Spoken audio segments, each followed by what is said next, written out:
नमस्कार। आज हम नाग पंचमी के त्योहार पर थोड़ी गहराई से बात करेंगे। ये सिर्फ सांपों की पूजा का ही दिन नहीं है। इसमें लोक कथा है, परंपरा है और प्रकृति के लिए सम्मान भी है। पर सवाल ये उठता है कि भाई जिन जीवों से अक्सर हम डरते हैं, है ना, उनका उत्सव क्यों? चलिए, हमारे पास जो जानकारी है उसे देखते हैं और इस गुत्थी को सुलझाने की कोशिश करते हैं। बिल्कुल। और ये दिन हमें संस्कृति और प्रकृति के बीच का जो गहरा रिश्ता है उसे समझने का एक बहुत अच्छा मौका देता है। तो शुरुआत कहाँ से होती है इसकी? एक कहानी है ना, राजा जन्मेजय की। हाँ बिल्कुल। राजा जन्मेजय, जिनके पिता थे परीक्षित, अच्छा। उनकी मृत्यु सांप के काटने से हुई थी। हाँ। तो उसका बदला लेने के लिए वो एक बहुत बड़ा सर्प यज्ञ कर रहे थे। हाँ, सुना है ऐसा यज्ञ जिससे सारे के सारे नाग भस्म हो जाएं। जी हाँ, समस्त नागवंश खतरे में आ गया था। और कहानी में यहीं एक बड़ा मोड़ आता है। हाँ, क्या होता है फिर? तब आते हैं ऋषि आस्तिक। आस्तिक ऋषि? जी। उनकी माँ एक नाग कन्या थी और पिता एक ब्राह्मण ऋषि। उन्होंने राजा जन्मेजय को समझाया। क्या समझाया? कि ये जो आप कर रहे हैं इससे सृष्टि का संतुलन बिगड़ रहा है। प्रकृति में नागों का भी अपना एक महत्वपूर्ण स्थान है, उनको ऐसे नष्ट करना ठीक नहीं है। और उनके ही कहने पर, उनके हस्तक्षेप से ये यज्ञ रुका, विनाश रुक गया। अच्छा, तो इसी घटना से नाग पंचमी का महत्व जुड़ा हुआ है कि भाई नागों का सम्मान करो, प्रकृति में उनका भी स्थान है। निश्चित रूप से, बिल्कुल। ये सिर्फ एक पौराणिक कथा नहीं है, इसमें एक गहरा संदेश छुपा है। सह अस्तित्व का। हाँ, सह अस्तित्व का, प्रकृति के संतुलन का। ये हमें याद दिलाता है कि हर जीव की, चाहे वो छोटा हो या बड़ा, डरावना लगे या ना लगे, उसकी अपनी एक भूमिका है। सही बात है। ये तो हुई इसके पीछे की कहानी, इसका आधार। लेकिन आज के समय में लोग इसे कैसे मनाते हैं? क्या करते हैं इस दिन?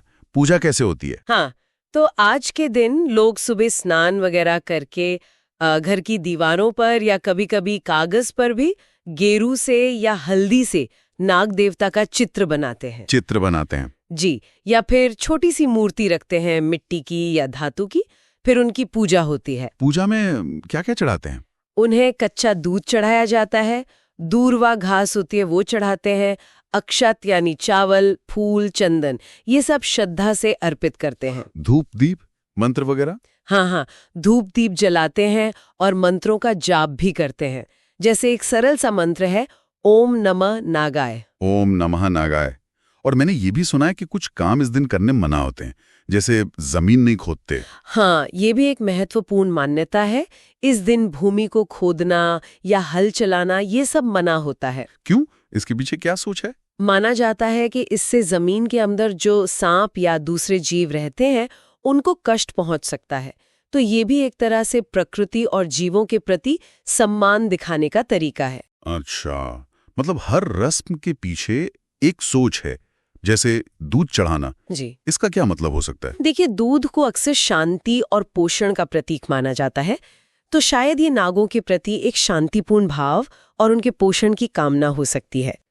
और हाँ, आपने पूछा था ना कि और क्या मान्यता है, एक और दिलचस्प पहलू है इसका। बताइए। ज्योतिषीय मान्यताएं। अच्छा, ज्योतिष से भी जुड़ा है? जी। कैसे? हाँ, ऐसी आस्था है कि नाग पंचमी पर व्रत और पूजा करने से पितृदोष शांत होते हैं। पितृदोष मतलब जो पूर्वजों से संबंधित कुछ बाधाएं मानी जाती हैं जीवन में, वो दूर होती हैं। और एक और चीज है, काल सर्प दोष। हाँ, ये नाम तो काफी सुना है, काल सर्प दोष। ये क्या होता है? ये ज्योतिष में खास तरह का योग या स्थिति मानी जाती है, जब सारे ग्रह राहु और केतु नाम के दो छाया ग्रहों के बीच आ जाते हैं। अच्छा। तो कुछ लोग मानते हैं कि इससे जीवन में काफी रुकावटें या परेशानियां आती हैं, और नाग पंचमी की पूजा इस दोष के प्रभाव को कम करने में मदद करती है, ऐसा विश्वास है। तो ये आस्था का भी बहुत गहरा पहलू है। बिल्कुल। ये दिखाता है कि ये त्योहार लोगों के विश्वास और उनकी आध्यात्मिक जरूरतों से कितना जुड़ा हुआ है। आस्था तो ठीक है, पर क्या इसका कोई व्यावहारिक पहलू भी है? जैसे हमारे स्रोतों में एक जिक्र था कि सांपों को खेतों का रक्षक भी कहते हैं। बिल्कुल सही। और ये एक बहुत ही महत्वपूर्ण प्रैक्टिकल पहलू है जिसे अक्सर लोग भूल जाते हैं। कैसे हैं वो खेतों के रक्षक? देखिए, सांप खेतों में चूहों और दूसरे ऐसे छोटे जीवों को खाते हैं जो फसल को नुकसान पहुंचाते हैं। हाँ, ये तो है। तो इस तरह से वो किसानों की मदद करते हैं, फसल को बचाते हैं। वो हमारे इकोसिस्टम का मतलब पारिस्थितिकी तंत्र का एक बहुत जरूरी हिस्सा है। तो नागपंचमी एक तरह से इस बात का भी सम्मान है कि सांप हमारे पर्यावरण के लिए जरूरी है। बिल्कुल, ये प्रकृति के संतुलन और सांपों की इस महत्वपूर्ण भूमिका को पहचानने और उसका सम्मान करने का भी दिन है। आप देखिए कैसे पौराणिक कहानी और प्रकृति का विज्ञान यहाँ मिल रहे हैं। इसमें रीति रिवाज हैं, पूजा की विधि, क्या करना है क्या नहीं, इसमें गहरी आस्था भी है, वो कालसर्प दोष वाली बात, पितृदोष शांति, और इसमें प्रकृति का विज्ञान भी है। सांपों का इकोलॉजिकल रोल, बिल्कुल, सब कुछ जुड़ा हुआ है। एकदम सही कहा। और इस सब जानने के बाद एक सवाल मन में आता है, क्या? कि किसी ऐसी चीज का उत्सव मनाना जिससे हमें आम तौर पर डर लगता है ना, जैसे सांप। हाँ, तो ये चीज हमें जीवन के या प्रकृति के उन दूसरे पहलुओं के बारे में सोचने पर मजबूर करती है जिन्हें हम शायद नजरअंदाज कर देते हैं या गलत समझते हैं।